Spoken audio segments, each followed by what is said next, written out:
គឺជាមនុស្សដ៏ល្អបំផុតដែលបងព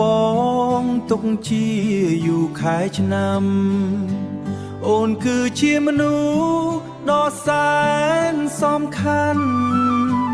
អូនគឺជាមនុស្សដ៏សែ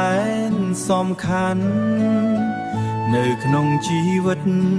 បុរសម្នាក់នេះនិងហើយជាមនុស្សដែលបងត្រូវការជីវ៉ាក្បែរបងគ្រប់ពេលមិនថាពេលបងលំបាកឬមានក្តីសុខអូនតែងនៅសុខអូនតែងនៅចិត្ត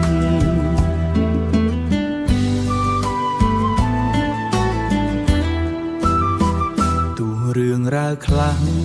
បងធ្លាប់ខំឆ្កងតែរូបអូ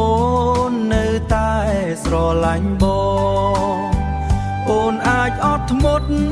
គ្រប់រឿងដែលកន្លងអូនអាចអត់ធ្មត់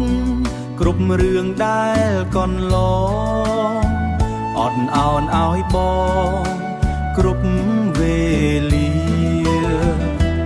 និងហើយជាមនុស្សដែលបងត្រូវការជីវ៉ាក្បែរបងគ្រប់ពេលមិនថាពេលបងលំអោនយល់ពីស្នេហ៍ពិតស្រឡាញ់គ្នាចិត្តនឹងចិត្តមិនគិតពីរឿងអ្វីឡើយបងនឹងថែអូនដូចជាកែវភ្នែកមិនឲ្យមានអ្នកជ្រែកស្នេហ៍យើងបានឡើយជាងគេលើលោកនេះ